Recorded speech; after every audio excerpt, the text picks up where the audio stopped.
Here's Brody Brazil. Council member, appreciate the time. I have not heard anybody yet with an official title say that the vote for Howard Terminal cannot happen here in 2022. But I do the math. I realize time is tight by the end of the year. Can you just confirm or not that there will be a vote? It is looking further and further away as we see. I don't have a definitive yes or no, but as I'm seeing it, I think my math is probably similar to yours, that all the things that need to lead up to it, it is getting closer to unlikely that we will have a vote before the end of the year on Howard Terminal, up or down. There was a lot of discussion when the BCDC vote came, and then obviously a few weeks ago with the September 20th meeting. But honestly, in the last month or so, it's been very radio silent. Does that mean that things behind the scenes have slowed down or halted, or is there still being progress made behind the scenes? There is still progress being made behind the scenes. We still have a lot to happen. And by some accounts, maybe less noise outside means that we're actually getting more work done or getting closer behind closed doors. I'll say one thing. We have a number of points that still need to be worked out before we can have a final decision, not the least of which is the gap on infrastructure off-site and the need to fill that. We have had a number of grant proposals that we've submitted jointly with the A's and many other partners, stakeholders. And so optimistic about that, but not expecting to hear final determination on those until the new year, 2023. So that, as well as some of the other negotiation deal points, are still yet to be finalized. I don't want to make you speak for fellow council members or Mayor Libby Schaaf, but is there some disappointment that you weren't able to come to a binding vote, kind of the conclusion of this from the city council perspective here in 2022? I know you and fellow council members and the mayor, you all worked so hard with the A's to try and get this close, and you did get this close, but it's not going to be this group of people voting on it. Yeah, whenever you work so hard to bring something forward that has value, has huge transformational potential, you're excited about moving it forward, and unfortunately let down a little bit when you realize that we're going into extra innings. That's where we find ourselves. But that doesn't mean that things are, stalled or not going to move forward. It's just a matter of, taking the additional time that's needed to get through some of these challenges seen and unforeseen.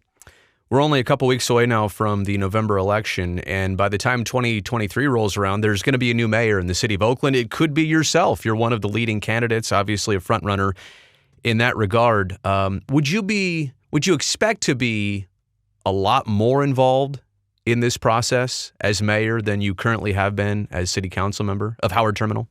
Oh, absolutely. I expect to be very hands-on on this and other transformational projects that have the potential to, change the economics within our city, to change the image that we have, or at least strengthen that image, both nationally and globally. So I will be very hands-on, looking forward to moving forward a win-win solution, as we have talked about before, that ensures Oaklanders benefit significantly while also keeping the A's rooted here so that we continue to have the green and gold representing the town. Do council members at this current point, or as it has been, do council members have a real say in what's going on? Because I've talked to several, and you all seem to get updates in the process and the negotiations.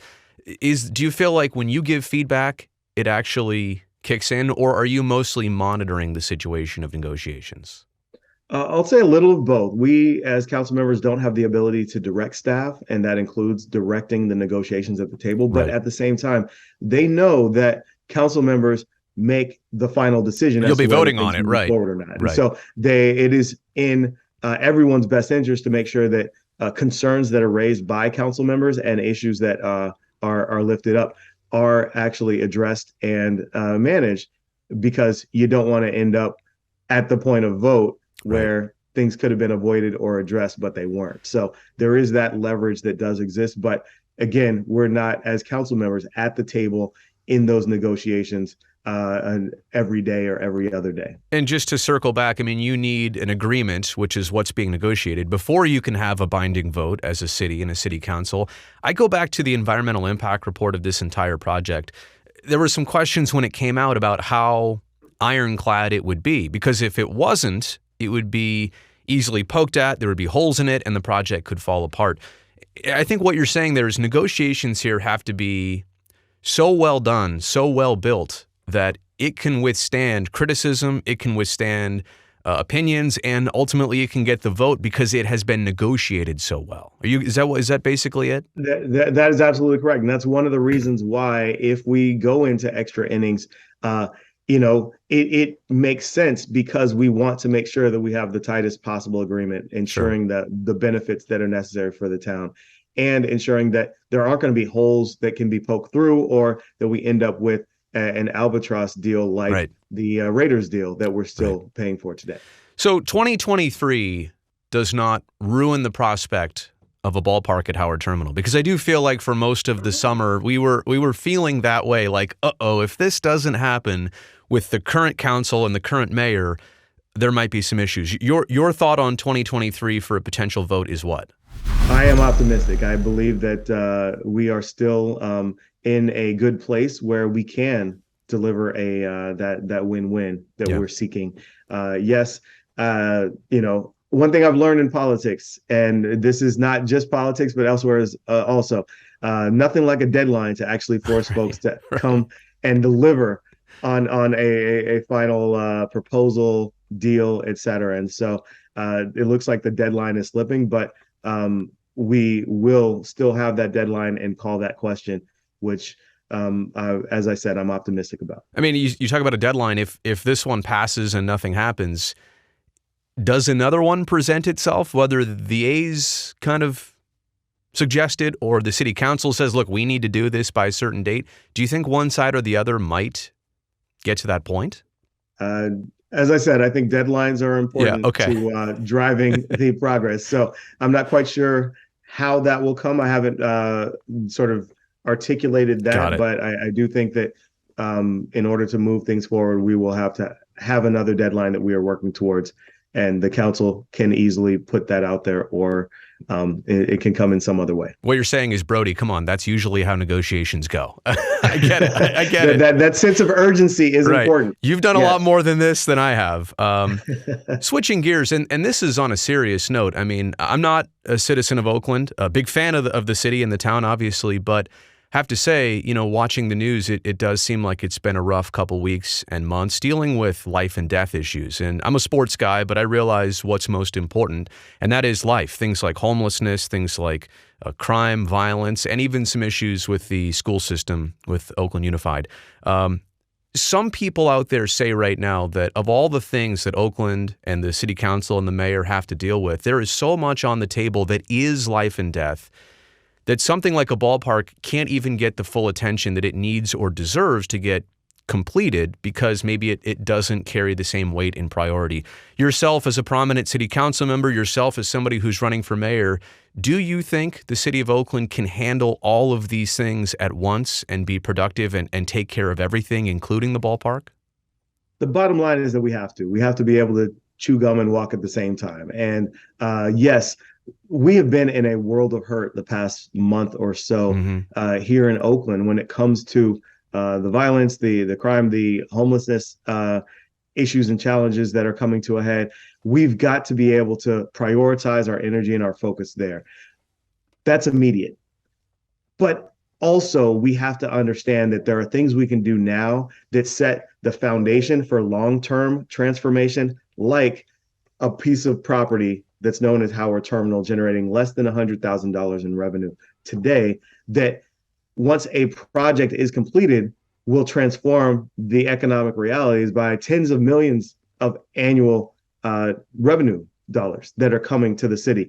That's a lot that will allow us to address public safety, crime, homelessness, blight, aging infrastructure, you name it. And so it's important that we focus on the immediate and the longer term sustainable, that we have that both and approach, not just with how we use our time today, but also the negotiations at the table, and other ways that we lead the city. That's what I look forward to driving and ensuring we do as mayor, is achieving the collective win-win for all residents of Oakland, both now and in the future. I want to go back to infrastructure since you mentioned it earlier and how it's scheduled to be paid for. Obviously, there will be an infrastructure financing district, but there's also a part that the city needs to accumulate funds from state and federal agencies, right, in terms of grants like you were talking about. And some of that money has been already what's the right word? Achieved? Secured.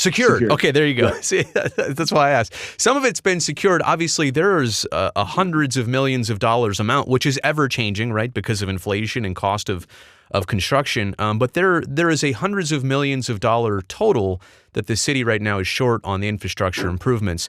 Is it just a matter that the A's and Oakland are both at the mercy of federal and state agencies that could give Oakland this money or could not? I mean, how does it go that a project is relying on those things, but nobody really has a clue of when and where and how much they might come through? Yep. It is, I will say that's one of the more immediate, more transparent paths towards filling that gap, is through the state and federal grants that we have applied for jointly in partnership with the A's and other stakeholders. It is something where, I think every major investment development project has this challenge of how you put the capital stack together in order to fully fund the project. And this is something that we are going through right now. Yes, we thought we were tens of millions of dollars away from our goal. And Right. with cost readjustments and assessments, that ends up being, $100 or so million away. And that's what we are working to secure, to fill that gap in a way that allows us to not compromise the city's general fund, put taxpayer dollars at risk that are not, but for the project. Right. And so that's where, it's important that we continue to push on this path as well as other creative channels to help fill this gap. And you know what? That was my next question. Obviously, you're not going to have the general fund pay towards the infrastructure improvements. Nobody wants that.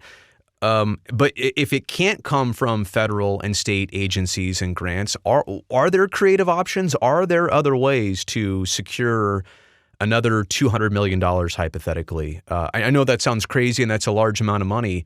Are there, and you don't even have to mention what they are if there's some strategy behind it, but are there other ways to get this money if the federal and state agencies don't come through?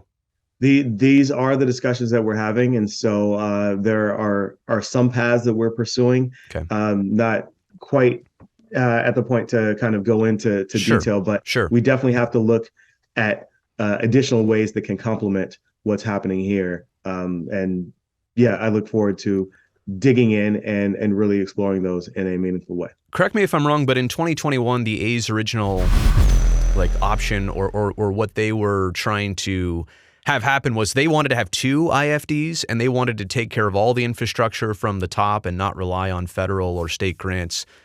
Would going back to that ever seem like a good idea and say that they're on the hook and you can pay them back like they had initially proposed?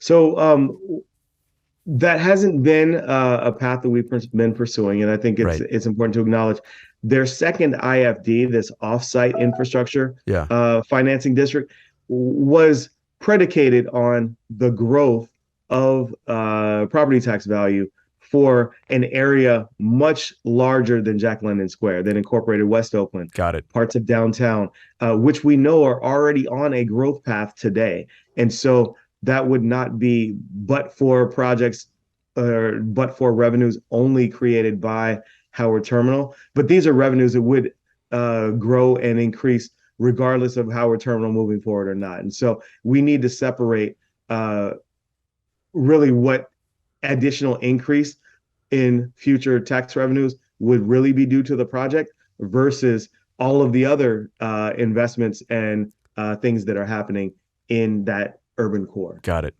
You're obviously a City of Oakland guy. What's the County of Alameda's either position or involvement? I mean, they seem generally favorable to all of this happening, but they also seem like they're going to let Oakland figure this out before they sign off on it too.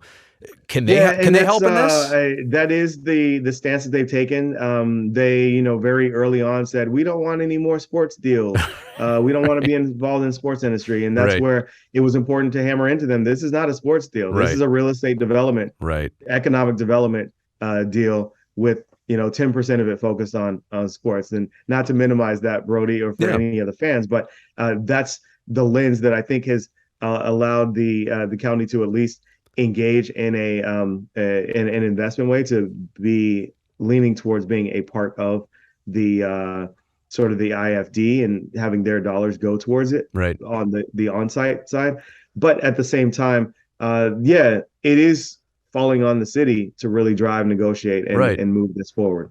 So that is a reality we're working through. I think the county could do more, continuing to have these conversations on how they can help and support as we seek to have a project that gets approved ultimately You in you a don't have positive way. you don't have to say it. I will. They're going to make you do the heavy lifting as Oakland, right? And then they'll meet you at the finish line. It kind Yeah, of does feel yeah. like, but you need them, and It's interesting you mentioned that, because yeah, when you look at the other stadium projects and others, none of them have fallen squarely on just the city the city, municipality, yeah, right? It's been the state, like in Nevada, it was state gambling revenues, right? When right. you look at the counties and state dollars that are coming in, so that's I think a reality that we're carrying a heavier load than other projects, but I think there's a win-win, there's an opportunity, and that's what I look forward to helping to help us to get to the conclusion of. A couple more things here. Since you mentioned Las Vegas, is there anything that could happen there with the A's negotiations and with their parallel paths like they've been talking about? Is there anything that could happen in that relationship that would affect Oakland and the A's relationship, either in a good or a bad way? I mean, clearly, the A's have been talking about their parallel paths for a while. It's depending on who you talk to, it's more realistic or not. What I will say is that Oakland is a very attractive place. The Bay Area is an attractive market. The real estate values and return on investment that you would get from investing in 3,000 units of housing and other development efforts here in the Bay Area. That doesn't it far out parallels what could be earned, made in Vegas. So I think that's a reality to contend with as well. We in Oakland aren't negotiating from a position of weakness. We have strengths, attractiveness, things that really make us more attractive than Las Vegas, and we've got to you sort of acknowledge that as we move forward. This project has overcome so many things already. A BCDC vote, just one. I know there's another one. The lawsuits, they're not completely away, but some big wins there for the project. EIR certification, that's already been completed and has faced those lawsuits. How could the project get this far, Loren? And I want to say, not come to completion eventually. I'm not asking for it to come through tomorrow, but you understand what I'm saying? There's been so much progress. There is incredible progress that has been made, and we should acknowledge that, while also acknowledging that we haven't reached the finish line. Right.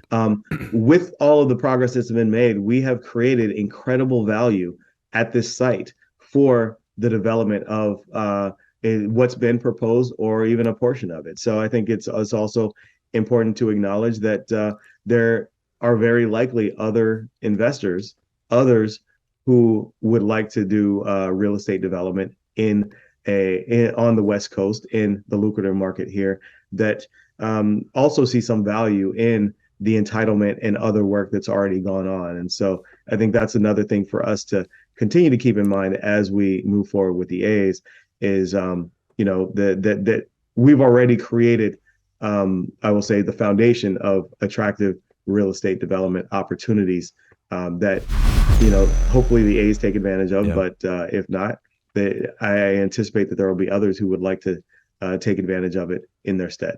This is my last question, and I got to say I appreciate your time. I know you're a busy man because, you're running for mayor, by the way. Right. And if anybody's watching this 2 or 3 weeks from now, this might be dated, because you could have been elected mayor, city of Oakland. So I just want to know, what's this final push like? What's been What's running for mayor been like? What's this process been like? How are things going? I know you were endorsed by Mayor Libby Schaaf. You were also endorsed by mayors of San Francisco and San Jose. So there's a lot of momentum right now, and you're kind of at the finish line of something big there too. Yes, absolutely. Things are crazy now. We've got 20 days left in this election, and so it is all in.